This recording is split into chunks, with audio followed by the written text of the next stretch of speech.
According to policy documents on the party's website, it wants to make zoos return their animals to the wild and introduce a licensing system for Britain's 13.5 million dogs. Is this a good idea? I think it's an excellent idea, because the first time I went to a zoo, the experience was horrible. To watch those animals locked up in a cage, I couldn't process what I was looking at. I sincerely believe animals should be set free. Growing up, when I spent some time with my uncle. My uncle had cats and some other animals, rabbits and animals. There's so much excitement when you see the animal living a free life as compared to somebody using them for business purposes. You cannot use animals for recreational reasons. People buying tickets to come and see them. Animals in their natural habitat, they are not locked up in a cage. So this is why I support the Green Party when it comes to putting an end to this nonsense that they call zoo. Don't leave those animals in locked up. Why are you locking them up? Set them free. Anybody who is in love with animals can get one for themselves and look after those animals. Why do I have to go to a particular location to look at animals that are locked up? Those animals, they are not having the best time of their existence. They are not enjoying being locked up and even sometimes people mock them when they are in a cage. Animals have feelings too. So why lock them up in a cage? They haven't committed any crime. I don't really see the need for zoo, if I have to be honest. Now, responding to this policy, for the Conservative, Shadow Environment Secretary Victoria Atkins said, and I quote, "The Greens are barking mad for wanting to put dog owners on a very expensive lead and shut the UK's highly respected zoos. Zoos inspire millions of children about wildlife and do vital conservation work for endangered species. The Green Killjoys want to throw this all away while making dog ownership unaffordable. It is a dog's dinner of a policy." Now, on their website, the Greens say, and I'm quoting, "The Green Party is opposed to the wholesale breeding, manipulation and destruction of those animals who are chosen as companions of the human race. We will introduce measures to regulate the care and conditions of such animals, including a 2-tier system of dog licensing, so you have a licence for breeding and a licence for non-breeding, licensing of all animal breeders and dog owners." But that's not all. They also want to shut down zoos unless they prioritise preparing to release their animals back into the wild. The Green Party are on the right track. There are plans to shut down zoos. I am 100% in support of that idea. Any zoo that is not open to releasing those animals back into their natural habitat should be shut down. Period.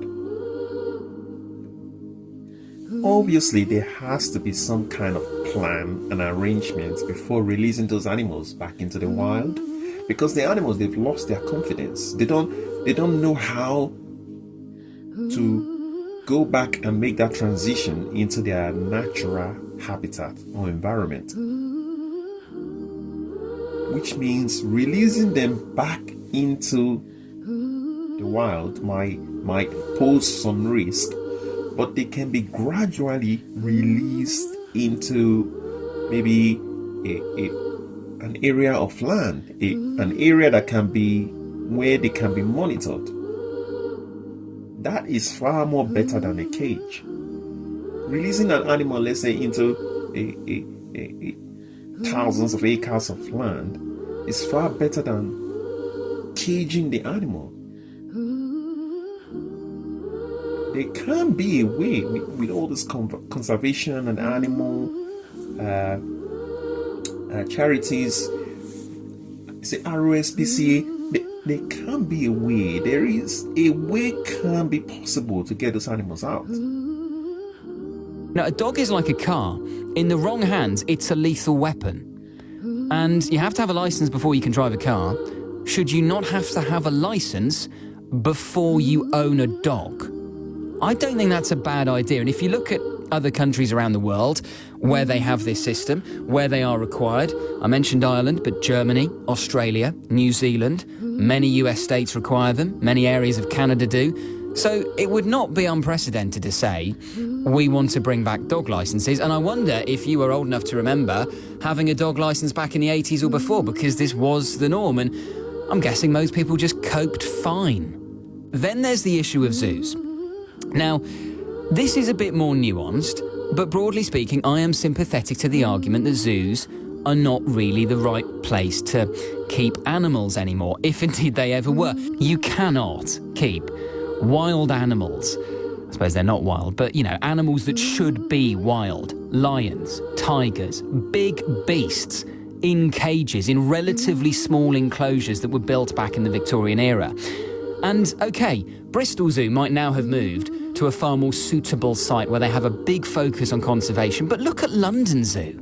London Zoo, still going. It's not even Victorian, it's Georgian. It predates the Victorian era. I think it opened in 1828.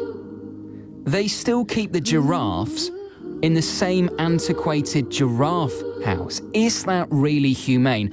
And I know they do.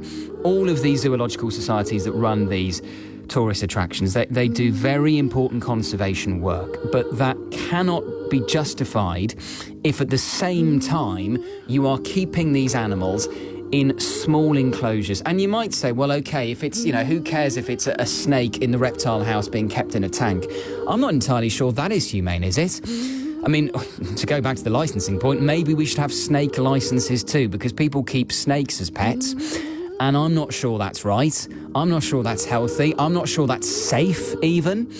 I remember in my roving local radio reporter days reporting on a story of a python, a pet python, named, and I kid you not, Princess Diana, being on the loose in Hengrove in South Bristol.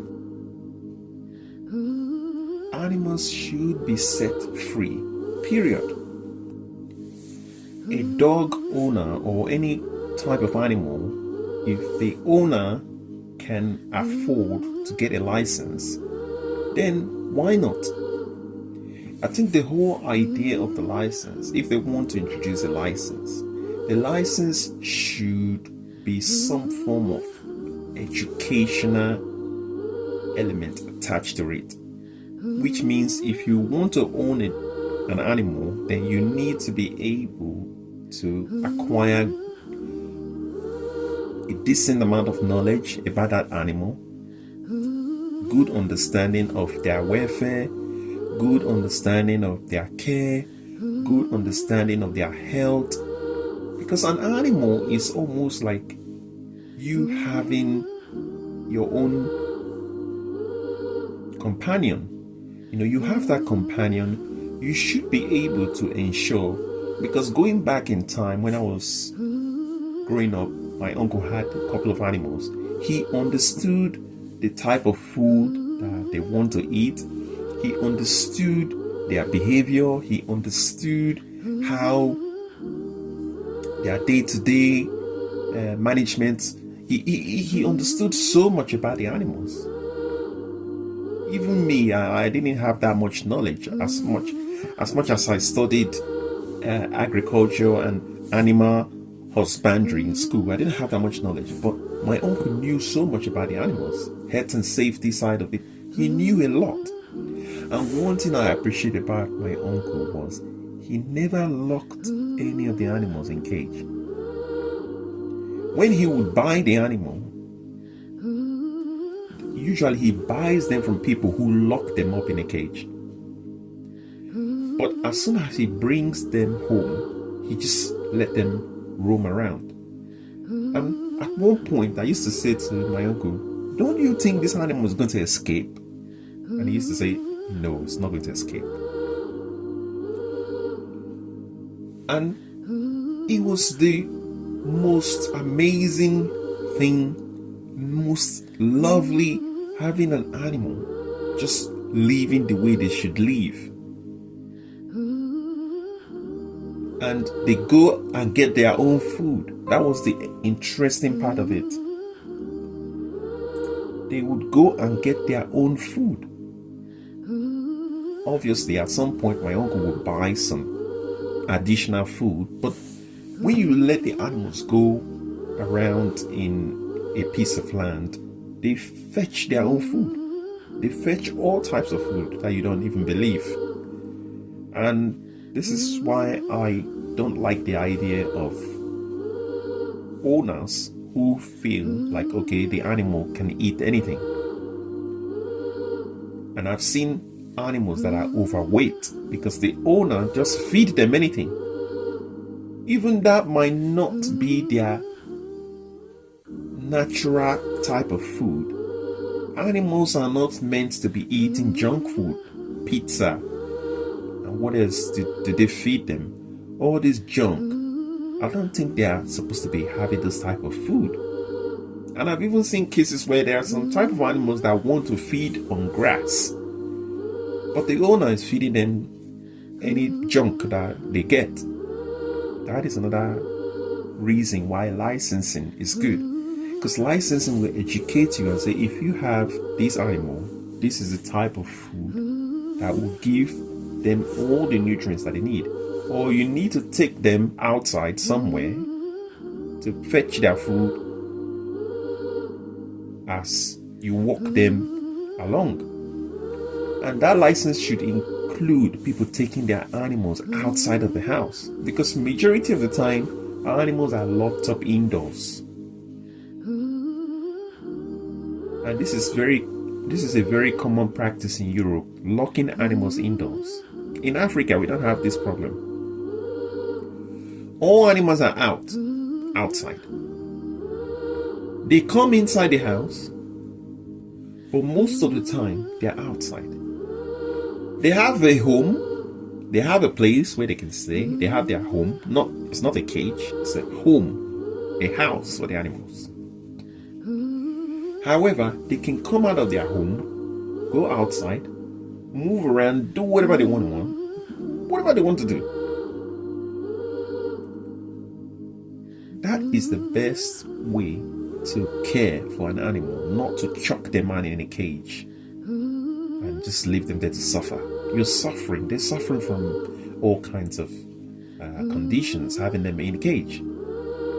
Although they are not very visible conditions, but they are. For me, I think that's the case. And this is why some of those animals get aggressive sometimes. Set them free. People saying that their animal should be released into the wild. I mean, come on. You cannot release an animal that has been bred in captivity, kept in captivity, into the wild. And okay, they're obviously not suggesting that you release the lions of London Zoo into Regent's Park. Presumably they may go to, sub-Saharan Africa and release them there. But I'm still not sure they're going to survive very long. So as ever with the Greens, you don't have to wade through much mud before you get to some bonkers stuff. But I actually think they are not too far off the mark with both of these suggestions. Bringing back dog licences, I think, is a sensible idea. And I wonder if you're a dog owner, if you agree. And abolishing zoos, I think in a lot of cases, I don't particularly have an issue with it. Should we bring back dog licensing? And is it time to abolish zoos? I'm curious about that idea of having a written test and a practical test for becoming a dog owner, in the same way you have to do your theory and your practical when you become a driver. What would you put in the written test or even the practical test? I mean, I don't know. If you're a dog owner, maybe you've got suggestions. What would be in the test? I mean, clearly you've got to maybe be able to instill an element of obedience. You've got to be able to know how to handle them, take care of them, make sure they're nourished well, all that kind of stuff. But what should be? What should qualify someone to qualify for a dog licence in your view? So that's the issue of dog licences.